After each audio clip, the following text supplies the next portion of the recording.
tool called Product Planner, which is what we have in front of you, to help you understand the consequences of the design decisions that you're making based off of cost, quality, and schedule. So you've uploaded your BOM into Product Planner, and then you'll work with us as a collaborator on this project. So just want to get everybody a baseline. So if you want to take a look at Product Planner, I want you to locate a few different things on the dashboard.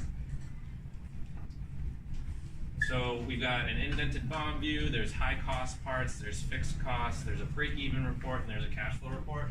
So feel free to poke around to take a look at where you can find each one of these different things. And if you have any questions or can't find anything, feel free to raise your hand and let us know.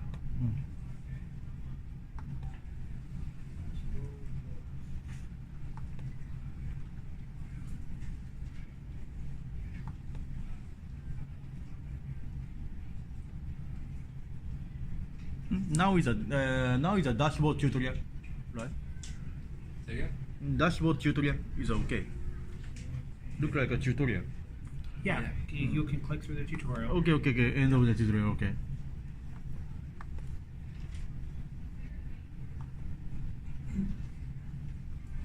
Once you've found the indented BOM, at least raise your hand. Okay, excellent question then. The indented BOM. Indented BOM raised.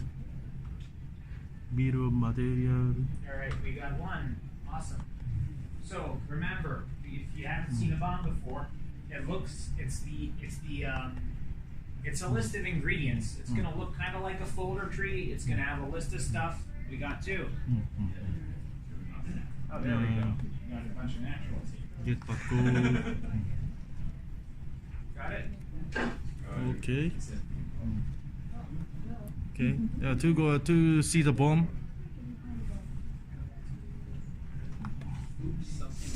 Okay. Literal later. Literal later. Go. Oh. Sorry, I can't see BOM. I saw only the literal later. Yeah. View BOM. Yeah. But literal later. Interesting.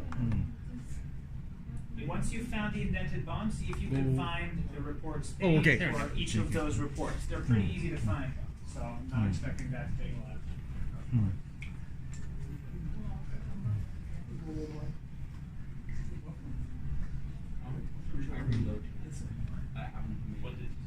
So try to find either the reports page or the high cost parts, the fixed, your break-even report or cash flow report. There you go.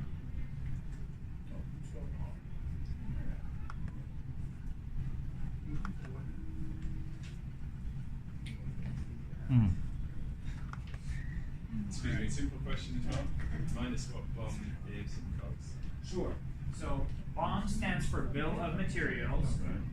Bill of Materials. Right, and it is the ingredients list of your hardware product. It is all the things that go into your hardware product. COGS stands for cost of goods sold, and it's essentially the sum of the costs of all the things that are in your bill.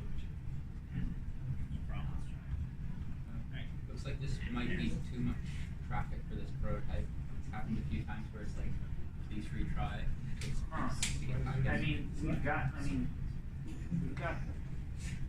We bought an extra server to hit this, so it should be running fine. I don't know if it's, You guys have DevOps? well, we just spun up a dyno in a row. Yeah, no reason to overkill. All right. I feel like we're ready to move on. Okay, cool. Everybody's. So the break-even report, cash flow report, it's all should be under the report section. Report section. So in this scenario, they're all figured. If you're looking for reports, look on the left Okay. nav.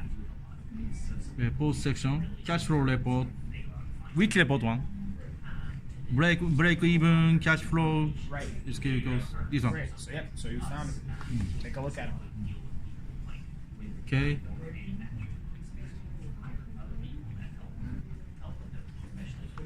So how long do you think until this tool is out to the public? It is up to the public. Yeah. So you can look at the sales pitch part of this later. But yeah, if you go to dragoninnovation.com/planner, you can get a 2-week free trial right now. All right, cool. So I think everybody's good. Everybody's well versed in product planner and understands some of the basic features. So as you know, there's always a wrinkle, especially in the manufacturing process. So here's a common one. So ring, ring, ring. We call you up and say one of your fabricated parts doesn't that fits in your prototype doesn't fit in your design for manufacturing. So you now have a part that costs 25% more than expected. So we're going to go in Product Planner and actually make that update, and then it should be reflected in the cash flow report, so you can see what that impact is. So actually, to see that, let's have everyone navigate to cash flow. Okay. And then we'll take a look at what our working capital requirements are before and after that change.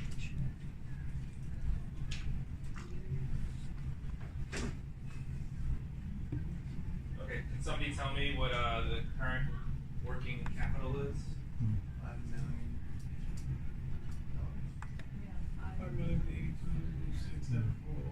Okay, cool. So a little over $5 million. So now we're gonna make your design and engineering firm is gonna make a change for this part that costs 25% more.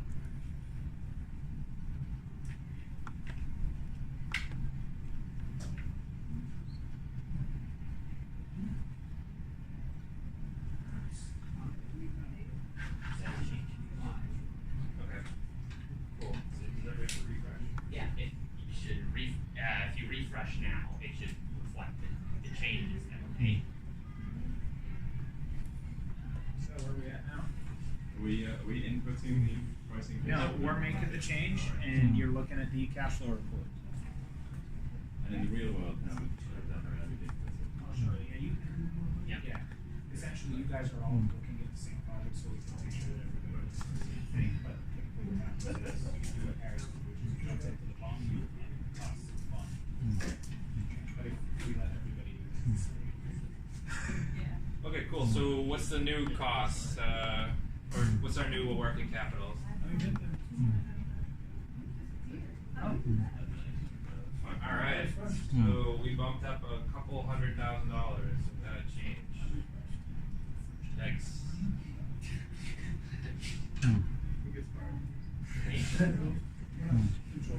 That's the manufacturer one. Just refresh it a bit. I guess Yeah. that's a lot of traffic for distributed. The other way, Sure. All right, so we saw that impact on cost. So quality is one of the next key components of manufacturing. So this affects like the durability of your product and obviously the return rate. So the higher quality of your products, the less you're gonna have to deal with returns. But what also has to happen is if you want a higher quality product, you're gonna probably have to do a lot more testing. So with that, we're going to see what happens when you have to add more testing to your product within Product Planner. So you would input it where it says. So your design and engineering firm is going to input it for you, and then we'll see what the impacts of the cost is based off of that. So just to put this in perspective, I mean, while Harris makes his change, one of the things that we've built into Product Planner is actually this collaboration feature, because typically you are not the one doing everything. And so within Planner already is the ability to invite collaborators into your project, so that if you're working with somebody and they have a change to report or something has changed, they can get in there, update the numbers, and you can look at your reports and see how the things have changed, as opposed to, waiting 2 weeks for a bi-weekly meeting or getting an email in the middle of the night. how do you deal with version control?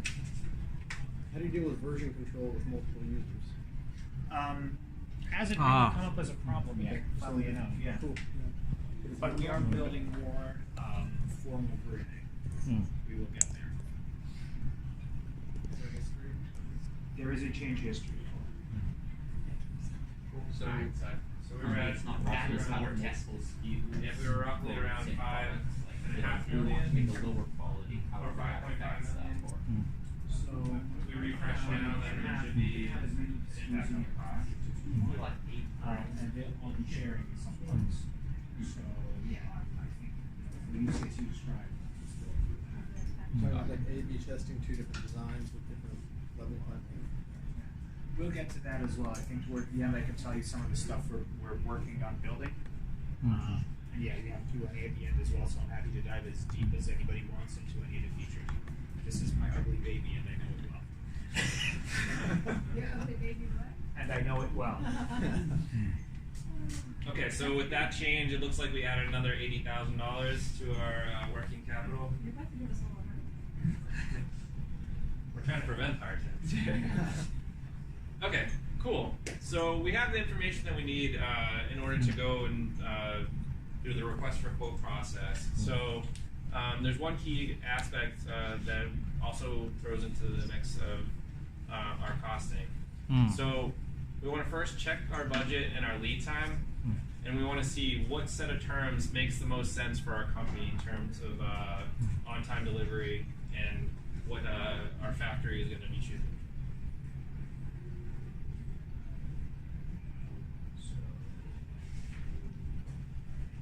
Harris is up to something. Yep, so if you're on the cash flow report,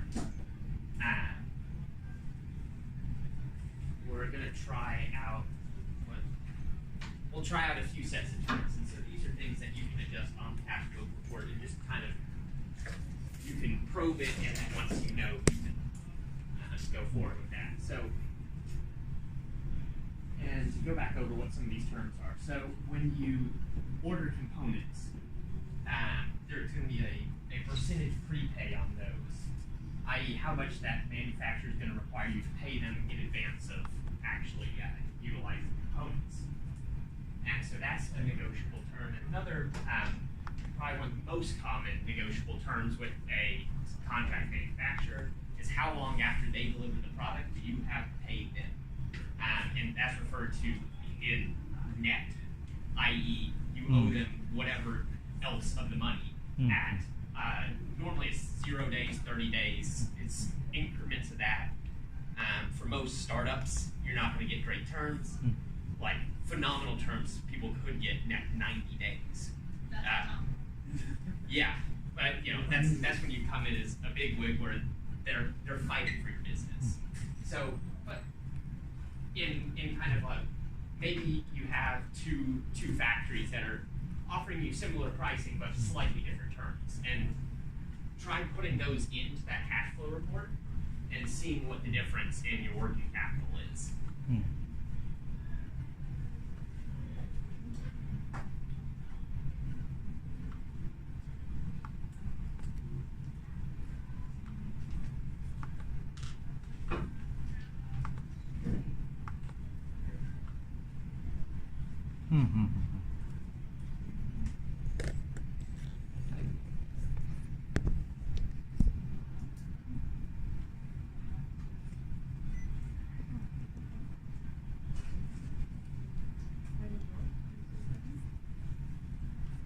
Okay, 80% prepay, net 30. Yeah. Prepay, net 30, this is postpay. Change the prepaid here. So prepay is here. This is prepay. Yes, I know. And Then post payment due date, yeah, it's this one. Yep. okay. Correct. Oh, okay. Has the number at the top changed? Bit even cheaper. Let it change. Yes, even cheaper. It's original. Alright, so we figured out which set of terms makes more sense? Which one? I haven't tried this, let me know. second. Second one is better. Alright. Excellent. All right, well, congratulations. You can now start manufacturing. So we've gone through some, ups and downs throughout this process. So you've understood, what impacts, different parts might have on your design. You have an understanding, maybe a component might eventually go out of business, and that might impact your costs. So there are different aspects of and elements of your cost that will affect your overall working capital from the time you start to the time that you actually get to start to choosing a factory. So these are all things that that you need to be aware of when you're starting to understand that process and to start to talk to these different factories, because you can go in and start to try to negotiate some of these different term options. Then you'll be able to understand what you need and basically be able to jump over that valley of death and actually be able to deliver your product to people on time and on budget and with the highest quality that So you will Dragon help us get through the valley of death? That's what we're here for. That's what you're there for. Okay, good. So obviously Dragon, we have a software and then we have a services side of things, but we don't necessarily want to sell our business here. This is more of an educational aspect to get everybody involved in understanding cash flow and how it impacts those key decisions that you're making. So so that was a quick little exercise. We also have another individualized exercise that we'd like everybody to complete. This will give you a lot more details and familiarity with Product Planner. This is a bit of a deeper dive into the features, so it's obviously more interactive as well since you guys are doing it. We have enough sheets, right? I think we should have.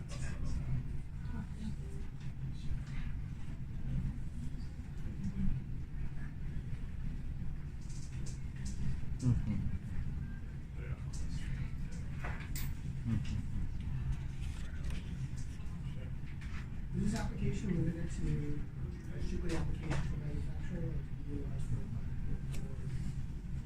So, I mean, manufacturing on different levels, like purchasing, products, then and utilize different types of manufacturing beyond, Okay. yeah, no, I mean, it could be used for literally any manufacturing project where production. where production is involved, where like minimum order quantities and kind of that ordering and bulk dynamic comes into play. It's geared in electronics because that's Dragon. We've had some other projects in there. Actually, we've seen things ranging from sort of hygiene products like consumer goods style stuff to vehicles. So people are definitely kind of I mean, because I think the principles of manufacturing are built into it are kind of universal. But yeah, I mean, depends on your project, your mileage may vary, so I'm not going to say absolutely, but like, it would probably work. And yeah, if anybody has any questions about Planner or Dragon writ large, feel free to ask them as well. Or manufacturing. Or manufacturing. Yeah. Where's the non-profit?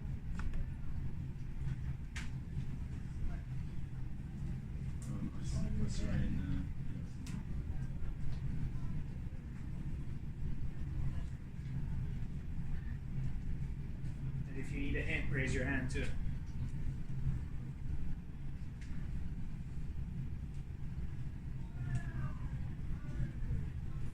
So you could part on this article. Yes. Type. Yeah. These icons are a pretty good indicator. If you mouse over each icon, it'll tell you what different type. Is that it?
not looking to cut costs across the board.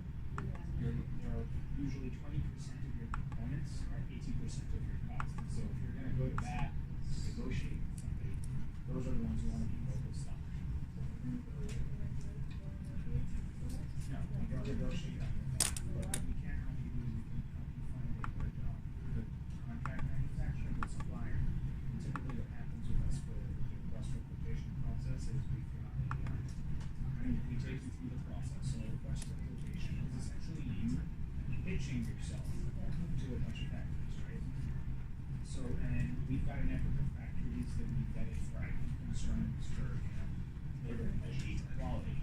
So we typically send out the RFQ to a couple of those and get a couple back. And we'll help you do side-by-side comparison. And then once you have all three, you'll be able to see, oh, by the way, factory B, you're the best, but factory C is giving me a better price to sell this stuff.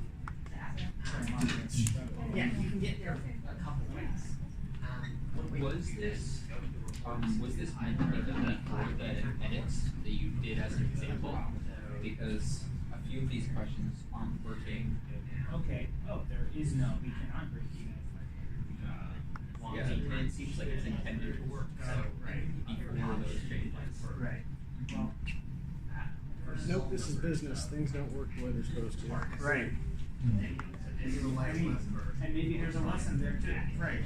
It's like, actually, this is the lesson of manufacturing. This is awesome, but can I bill it for $400? No, you can't.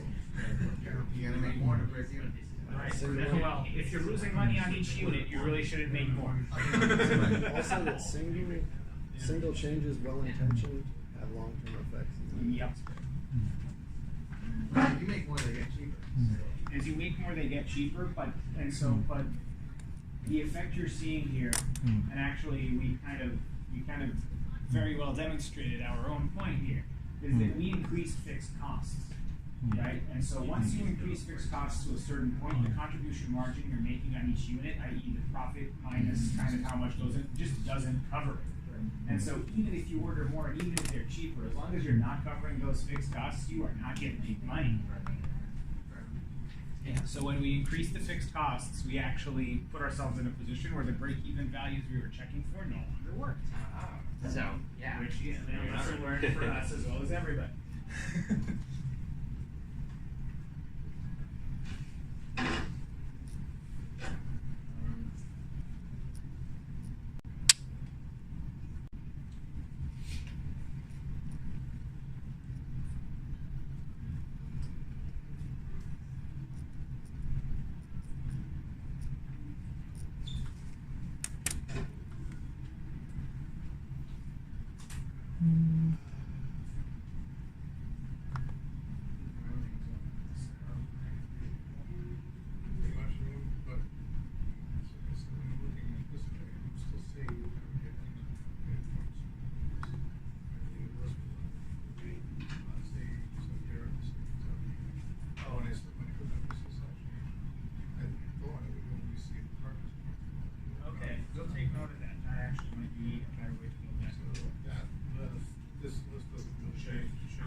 For typically, if you're looking for anything that's like longest or highest, those are look for it.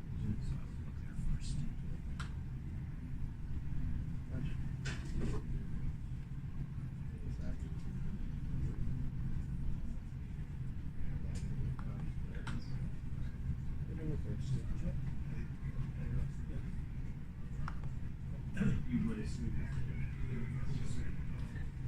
Any questions? Yeah, I have questions.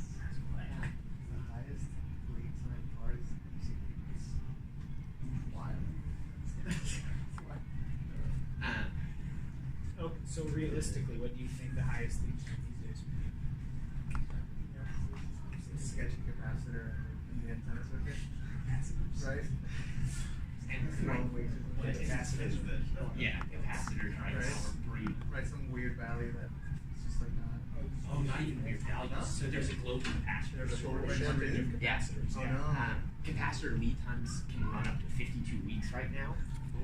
Effectively known as a year to those of us who aren't in the know. And so and it's especially rough as a small company because the big companies, They have their supply. yeah, We're buying them all right now when we ship in a year and a half. We'll have whatever. and when they go to the capacitor factory and say, Oh, would they you have like to buy them? leverage. They get shipped those first. And then when you come in, you say, I want 10,000 capacitors, they laugh at you like, one real? You know, like, they're like, how, you know, I can't even send you a truckload. And so finding those, and that's, it's again, actually, it's really a little in the lead. So there's a whole thing called like the spot market. And so over in China, you can buy through a distributor, or you can buy, Spot as in spot welding. well, spot as in like, you buy it on the spot. Yeah. Like, basically, you end up buying it from some other factory or somebody else that happens to have some and is willing to sell it.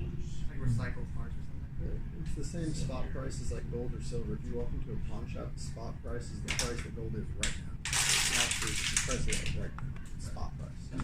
Normally more expensive. Yes. Rates, like, and sometimes harder to verify supply chain because they're like some of the spot dealers are reputable and others are just like you go to the Shenzhen like market and somebody has a bag of resistors and you're like, I'll take it.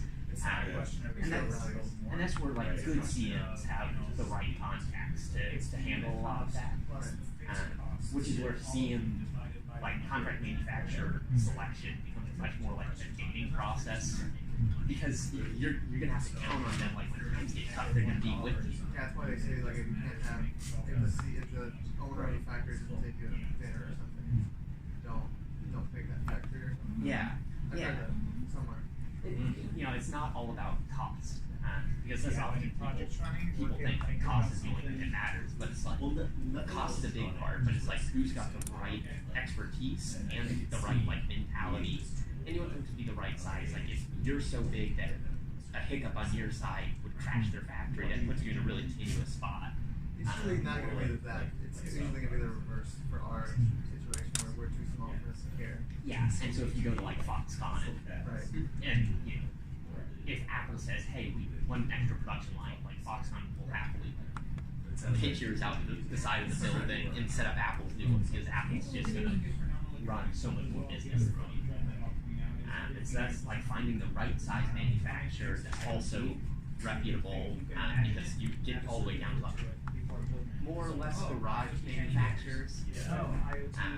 Especially doing that personally, just like going there, or is there a way of doing it online? I guess you just make a CM and then they do the factory selection or something. Going there in person is really helpful, and that's like we've had some people with us that just said like we trust y'all, go do it, but like we would always recommend that people get over at least at the first bit.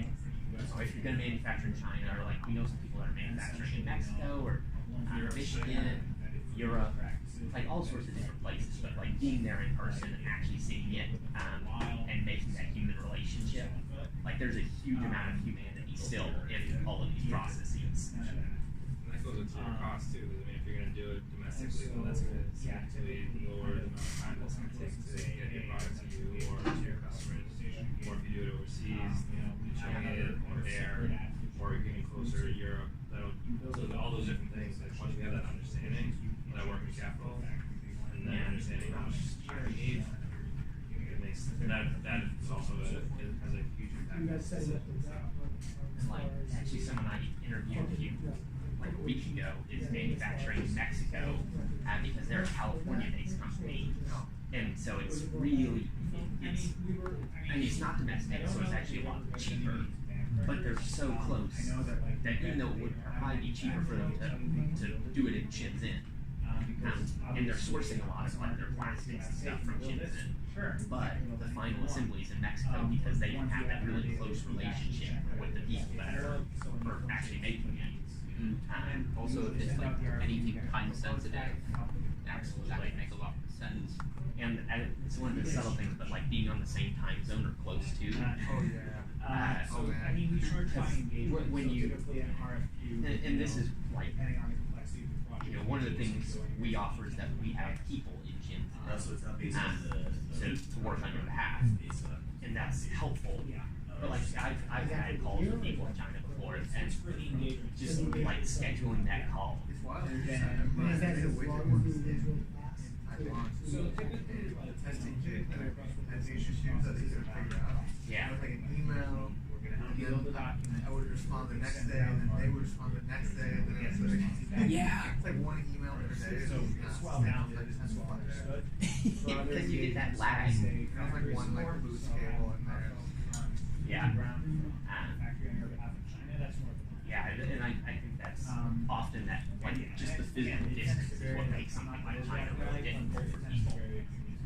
Or Taiwan, or the Philippines, or anything in that space. Yeah. And yeah.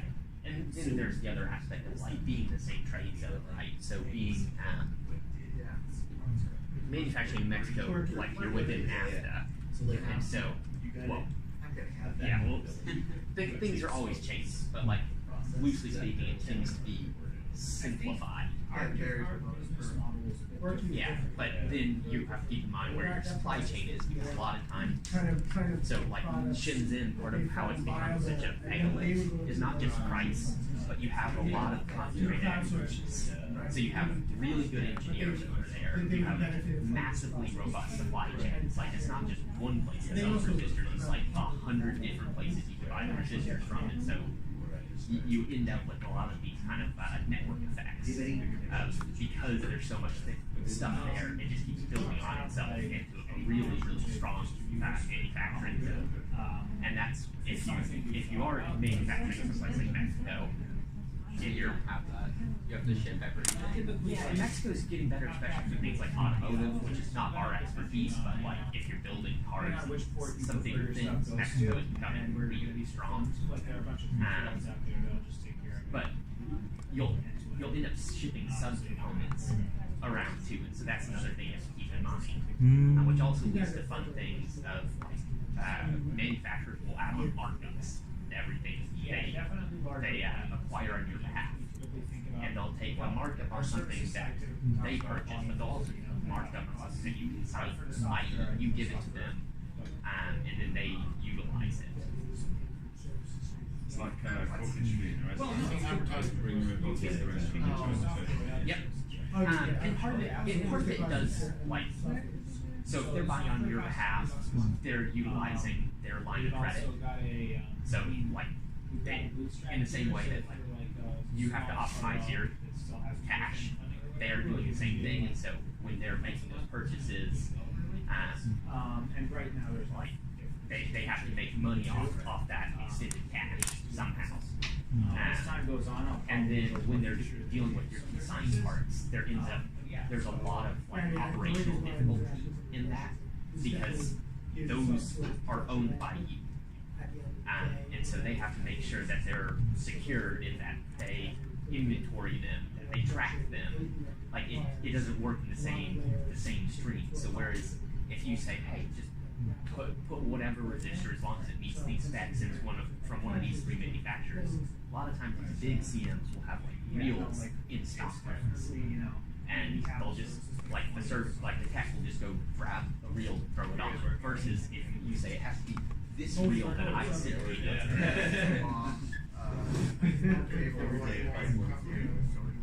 Some parts are like zero lead time. You just have to there as long as you don't care about what it is. Absolutely. Is that a good idea? For some stuff, it's totally So like fine. a 10 years is 10 years. Yeah, and that's where like if you're going with reputable CM and you're not dealing with like regulated devices, and that's they always joke about like mil spec stuff. For example, you'll have a 50-cent bolt with $100 paperwork. But it makes sense because some things make sense. There are certain things like actually, like I toured the Rolls-Royce propeller facility, which is really cool. So they make propellers for civilian and military boats, and like there's some that were definitely for a stealth submarine because we were like, hey, what are those? And they're like, moving on, and just kept us in the States, yeah, and Massachusetts, yeah. So so they make all sorts of stuff, but like a lot of those you'll have like 3 bolts holding a propeller on, and if they fail, like that boat is stuck at sea. And especially if it's for a military craft and like you're doing a military operation, you're stuck at sea, now you're just a floating target. So there's an aspect of that like knowing exactly where that alloy was sourced from. And so a lot of people are dealing with fallout from bad documentation on steel from the Chinese firm that like forged documentation on some of their steels, and so now people don't know that they're actually up to the spec that they ordered. And thus, all the assumptions they made when engineering and using that steel or up in the air, they're like, yeah, we said as long as it's at least this good, here's our factor of safety, we're confident with this. Yeah, and that's brutal. And that doesn't really come into play as much when you're dealing with, if you're dealing with the consumer electronics, and if it fails, there's no risk to life or limb. It's not like a medical device. That's where if you have a good CM that you trust, a lot of times like a resistor, if there's a 10% chance that you'll have a bad resistor in your batch, but like that starts getting really difficult.